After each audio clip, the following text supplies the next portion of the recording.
असीम कृपा से हम सब यहाँ मालिक की चर्चा में जीवन का समय जिसको ही अमूल्य कहा गया, उस समय अवसर का लाभ इसकी कृपा से ले पा रहे हैं कि केवल इसकी कृपा ही से ऐसा हो पाता है।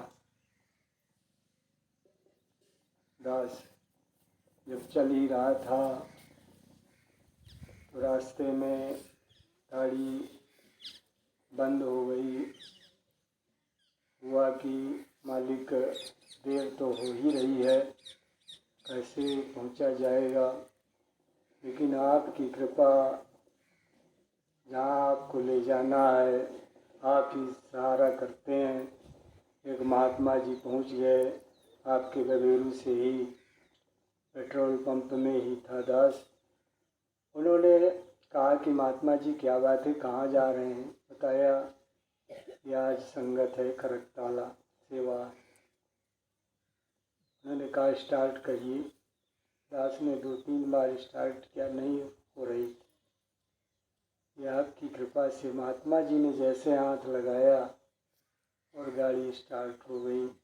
दास आपके चरणों के दर्शन कर पा रहा है, तो ये आपकी कृपा से ऐसा संभव हो पाता। साधु संगत, इसकी कृपा से ये हमें महत्वपूर्ण जीवन मिला।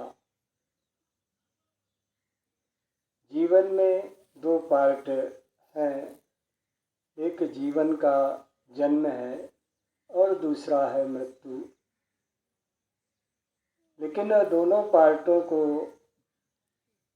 हमारी नज़र जो है सांसारिक नज़र से हम अलग अलग देख रहे हैं। जीवन जब किसी का मिलता है, कोई बच्चा जब जन्म लेता है तो बड़ी खुशियाँ मनाई जाती हैं, सभी लोग बहुत खुश होते हैं, उत्साह मनाते हैं। संसार में ये तो आम तरह की बात है, कोई दिक्कत नहीं होती, सभी लोग आराम से खुशियाँ। ये जीवन का पहला। लेकिन दूसरा जो सत्य है वो है मृत्यु।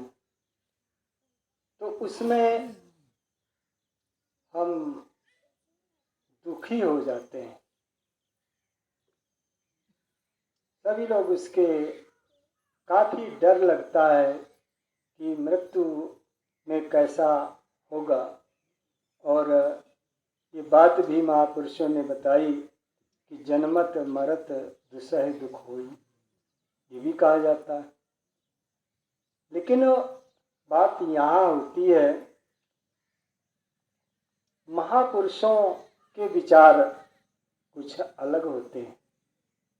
ये तो सांसारिक सोच है, लेकिन आप जैसे संतों के विचार, आप जैसे महापुरुषों ने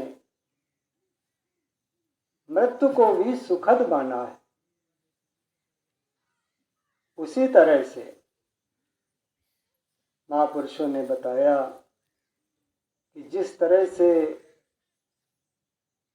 पुराने कपड़े फटे होने पर हम सभी लोग उसको छोड़ देते हैं आराम से, कोई दिक्कत नहीं होती है, फट गया है, और नया वस्त्र धारण कर लेते हैं बड़ी खुशी खुशी। बस केवल इतनी बात है। महापुरुषों ने इसको इसी तरह माना। ये शरीर जो है ये केवल मात्र आवरण है, इसको साधन मिला इस जीवन को चलाने के लिए। तो साधन जब बिगड़ जाता है, साधन जब काम करने लायक नहीं होता है, तो क्यों ना आराम से छोड़ दें।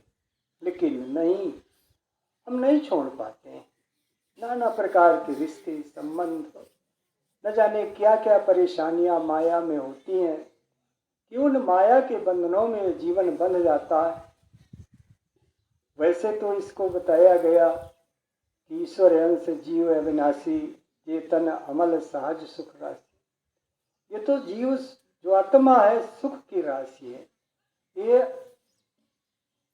अजर अमर है, जिसका अंश है परमात्मा अजर अमर, और ये भी आत्मा अजर अमर ही है, इसका नाश नहीं होता, न ये जन्म लेती है न ये मरती है, केवल जन्म और मृत्यु का कारण ये शरीर होता है।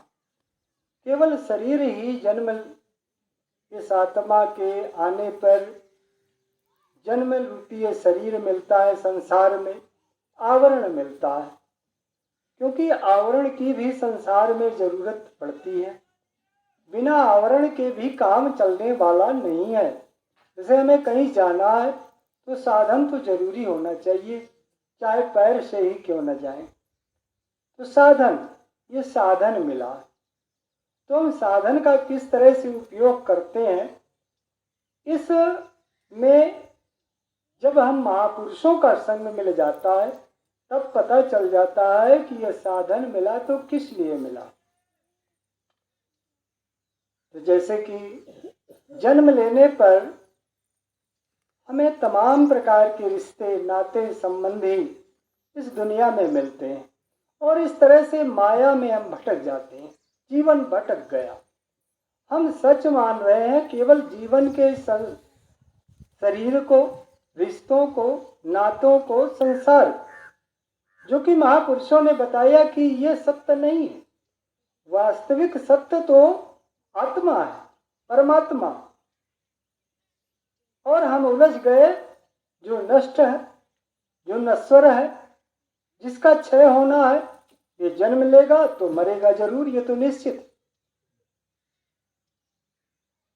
तो जो जन्मता है वो मरता है। तो वैसे तो सब लोग जानते हैं कि ऐसा है, लेकिन अब फिर भी दुख जाता नहीं, फिर भी हम डरते रहते हैं। कब तक? जब तक ये नहीं मिल जाता, जब तक सद्गुरु नहीं मिल जाता, उलझ जाता है जीवन, और हम नाना प्रकार के दुखों से ग्रसित होते हुए जीवन को यूं ही बिता देते हैं।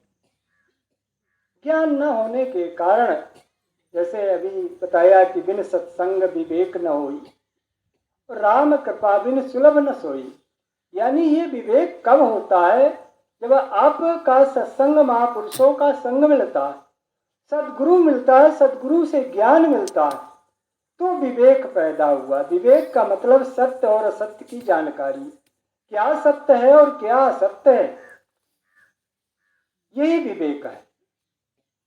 किसी को गलत फंसाना, किसी को विषय में बहकाना, संसार में तो बुद्धिमान विवेकवान तो इसको कहा गया, जो किसी दूसरे को गलत रास्ता बता दे, उलझा दे, पढ़ा दे, जैसे साधारण भाषा में कहते हैं, उसको बुद्धिमान कहा गया, बड़ा ज्ञान है। लेकिन महापुरुषों ने बताया ये विवेक नहीं है। ये विवेक सत्संग से जो मिलने वाला विवेक है, इसमें जानकारी होती सत्य क्या है, असत्य क्या है, वास्तविकता क्या है और नश्वर क्या है।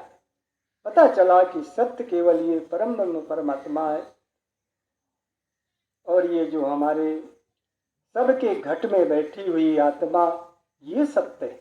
और बाकी जो चीज बाहरी आवरण है, ये संसार जो दिखाई पड़ रहा है इन आंखों से, जो हमारा शरीर ये नश्वर है, नाशवान है, एक दिन इसको जरूर मिट जाना है। हम कहीं न कहीं जन्म लेने के बाद जब तक इससे नाता नहीं जुड़ता है, हमारे अंदर भावनाएं जन्म लेती हैं। कोई तो ये सोचता है कि केवल धन कमा करके वैभव हासिल कर लेना, बड़ी बड़ी बिल्डिंगें बनवा लेना, धनाढ्य हो जाना ही जीवन का लक्ष्य है। यही इसी को सत्य मान करके जीवन पूरा बिता दिया जाता है। कोई तो सांसारिक ज्ञान हाकी, ऐसा नहीं है। सद्गुरु ये भी कह रहा है कि इसमें रहना है, ये भी प्राप्त करना है, भागना नहीं, इसको भी प्राप्त करना है, क्योंकि शरीर है, माया, संसार है, आपके साथ सब रिश्ते नाते सब ही लगे तो इसको भी लेना, लेकिन सत्य नहीं मानना है। बस केवल बात यही, सदगुरु यही समझा रहे हैं कि हम इस पे उलझ नहीं जाना, इसी को सत्य मान के जीवन बिता नहीं देना कि हमें धन कमाना है, माया कमानी है, पढ़ लिख करके बुद्धिमान बनना है। ठीक है, कोई बात नहीं, अच्छी चीजें हैं, लेकिन लक्ष्य ये नहीं है। महापुरुषों ने लक्ष्य बताया कि जीवन का लक्ष्य केवल पैसा कमाना नहीं है, क्योंकि महापुरुषों ने ये भी बताया कि सुत दारा और लक्ष्मी पापी के घर हो, असंत समागम हरिकथा तुलसी दुर्लभ। ये तो सबके पास होती है, सुत दारा और लक्ष्मी तो सबके पास हो सकती है, पापी के पास तो और ज्यादा हो जाती है। कहीं ना कहीं संसार में अब सब अनुभव करते हैं, लेकिन फिर भी महापुरुषों ने इसको सत्य नहीं कहा है, महापुरुषों ने इसका लक्ष्य नहीं दिया। महापुरुषों ने तो लक्ष्य दिया कि साधन धाम मोक्ष कर द्वारा पाई न जही परलोक सवारा। ये साधन जो मिला इस परमात्मा की कृपा से मिला, ये लक्ष्य है हमारा। इसे प्राप्त करना, इससे संग होना, इसकी जानकारी होना, इससे मिलाप होना, इसके दर्शन होना, इसकी बातों पे टिकना, ये है ज्ञान, ये है महापुरुषों का लक्ष्य। आप सभी को ज्ञान लेने के बाद सद्गुरु की कृपा से इस लक्ष्य की जानकारी हुई कि हमारा लक्ष्य है इस जीवन में रहते हुए, संसार में सारे कार्यक्रम करते हुए भी उसी नाटक के पात्र के समान, कि जैसे हम नाटक या रामलीला का पात्र जो होता है करता है, वो जिस पात्र में होता है उसी पात्र को बड़े अच्छे ढंग से करने की कोशिश करता है। और यहाँ तक कोशिश करते हैं कि हमारे पात्र से सब लोग खुशी हों, इनके मन में भावनाएं जागृत हों कि वाह कैसा अच्छा पाठ रहा, ये इनको अच्छा लगे, ये बात है वास्तविकता। तो महापुरुषों ने यही कहा कि जो हम यहाँ पर जिसका वृत्तांत गा रहे हैं, गुणानुवाद कर रहे हैं, क्यों किया जा रहा है? क्योंकि महापुरुषों किनको बड़भाग्नि, किनका जीवन धन्य माना गया, जिनके जीवन चरित्र को सुनने से हमें खुशियां मिले, हमारे मन को शांति मिले, हमारे मन को आनंद मिले, हमारा मन प्रफुल्लित हो, हमारे विचार सही दिशा में जाएं, हमारा मन सही हो जाए, हम सबसे प्यार करने के लिए हमारा मन कहने लगे, हम सबसे प्यार करते हुए सब की भला की कामना करें। यह है महापुरुषों का जीवन। और ऐसे ही महापुरुषों को भाग्यशाली कहा गया जिनके जीवन वृतांत को सुन करके हम सबके मन में आनंद होता है, प्रसन्नता होती। नहीं तो जीवन तो सबका है, सभी लोग जीते हैं। इसीलिए महापुरुषों ने कहा कि जीवन को बेकार नहीं जाने देना है, अमूल्य है। जीवन साधारण नहीं मिला है, अमूल्य है। तो कहने का मतलब कि जीवन का एक पहलू, जैसे जीवन यानी जन्म के बाद जो जीवन हम जीते हैं मृत्यु तक, ये जीवन का एक रास्ता है, सफर तय हो रहा है। उस सफर में हम किस तरह से जीवन को व्यतीत करते हैं, जैसे सफर में कोई मिल गया, रास्ते में जा रहे हैं हम बस में या कहीं पे, तो यात्री मिल जाते हैं, तो कैसा हम व्यवहार करते हैं? सीट में बैठे हैं, यदि अच्छा व्यवहार रहा, प्रेम से बातें हुई तो यादगारी होती, और अगर कटुतापूर्ण यात्रा रही तो फिर यादगारी नहीं होती। तो महापुरुषों का जीवन कब धन्य माना जाता है, परलोक सुहेला कब होता है? जब वो महापुरुष दूसरे के लिए जीवन जीते हैं। अपने लिए नहीं महापुरुष जीवन जीते, दूसरों के लिए। महापुरुषों का जीवन जो भी हुआ है दूसरों के लिए जीने का हुआ है। उदाहरण के लिए जैसे भगवान राम को लीजिए या भगवान श्री कृष्ण को लीजिए, उनका जीवन कैसा रहा, जरा देखें, सोचें, विचार करें। हम लोग थोड़े से में जैसे सत्संग आते हैं और तमाम तरह की हमारी भावनाएं होती हैं अपने स्वार्थ के लिए, परमार्थ के लिए भी, कि ऐसा हो जाए, मालिक हम सत्संग में आए, हमारे साथ ऐसा हो।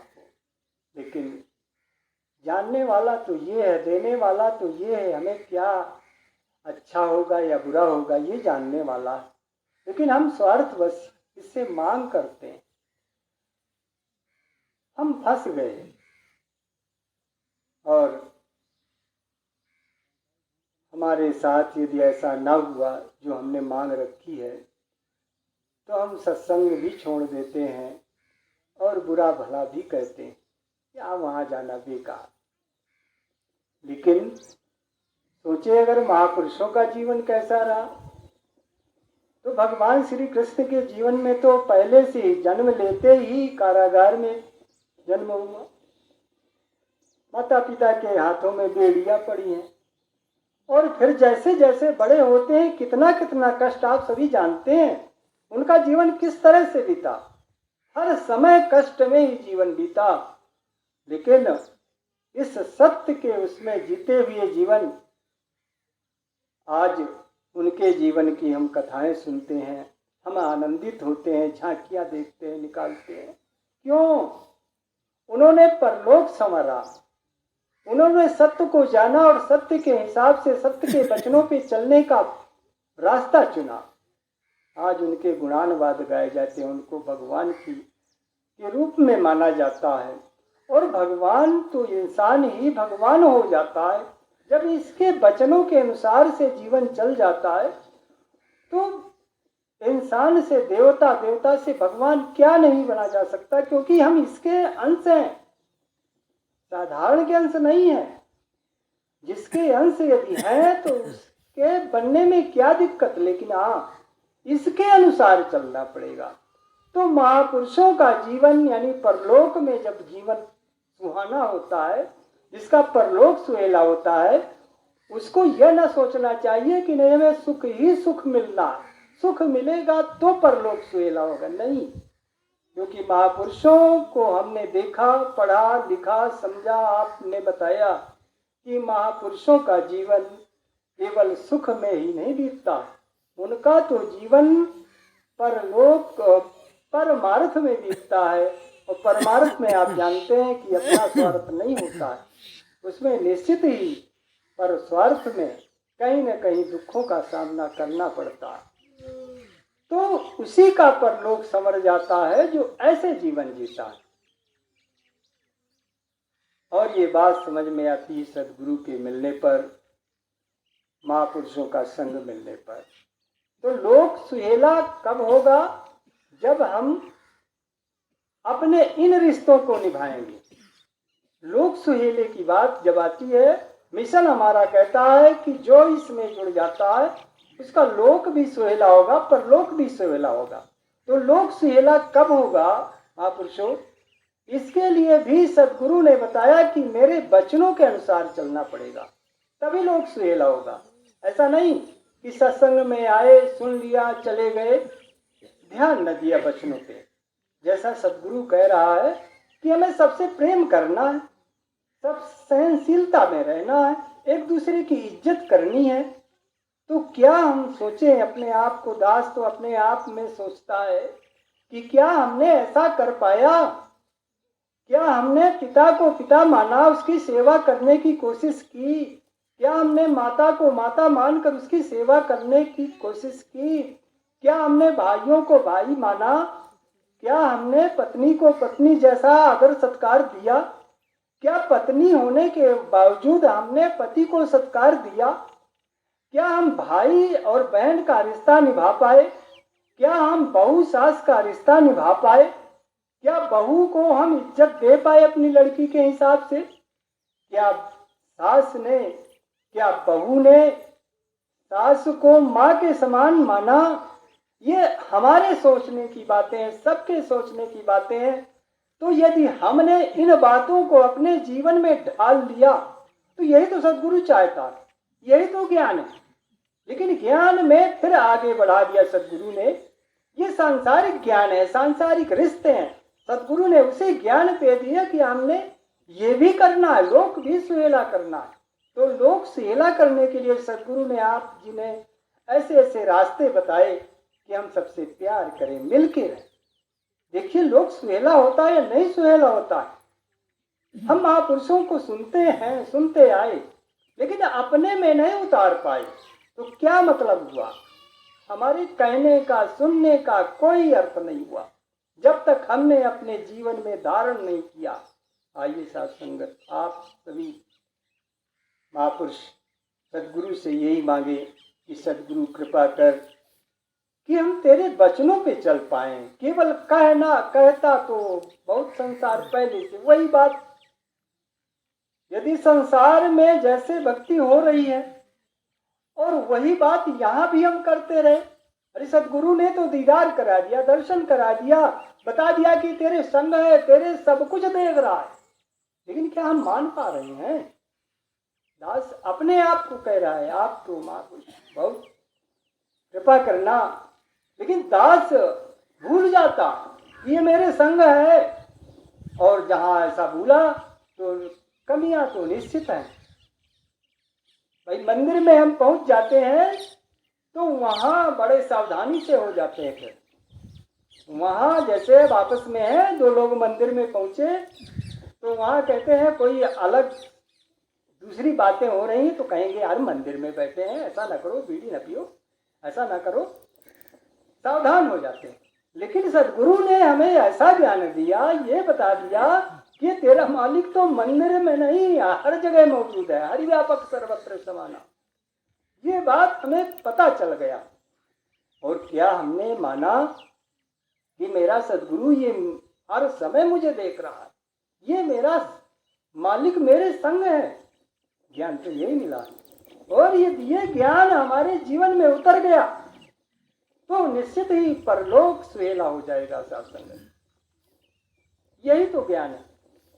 यदि लोक और परलोक हमें सुहेला करना है तो सदगुरु से यही हम सभी मांगे कि सदगुरु कृपा कर कि तेरे वचनों पे हम चल पाए, केवल कहते ना रहें, सुनते ना रहें, नहीं तो वही स्थिति होगी जो संसार में आज तक हो रही है। कृपा करना सदगुरु कि हम तेरे वचनों पे चल पाए, तेरी बात को मान पाए, तेरे ज्ञान को टिका पाए, शरीर को ही सब कुछ ना माने रहें।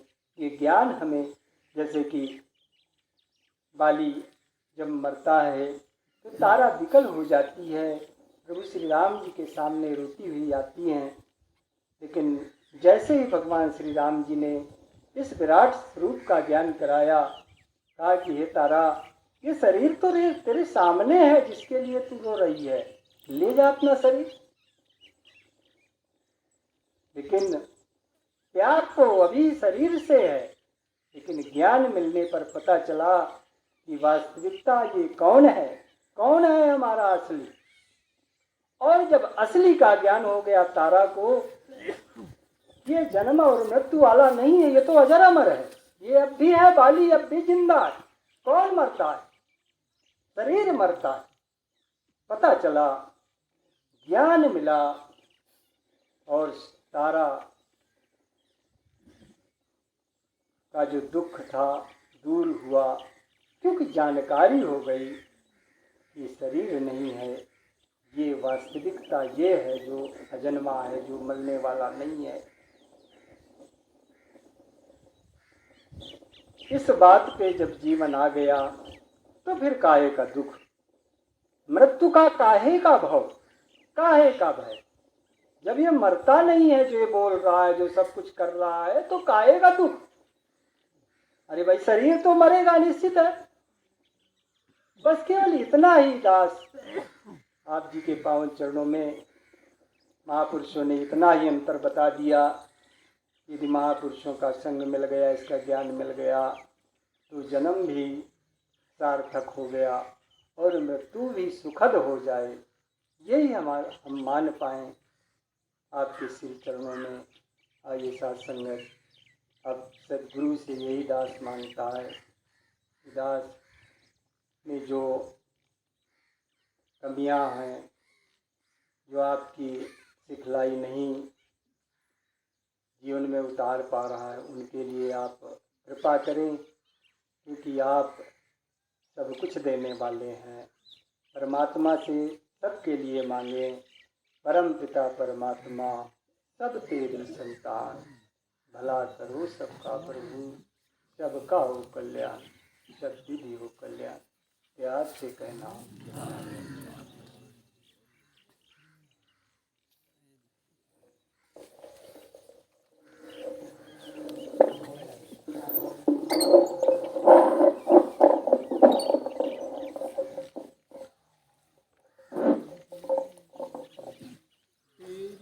तेरी ओट सहारा तेरा, तन मन घो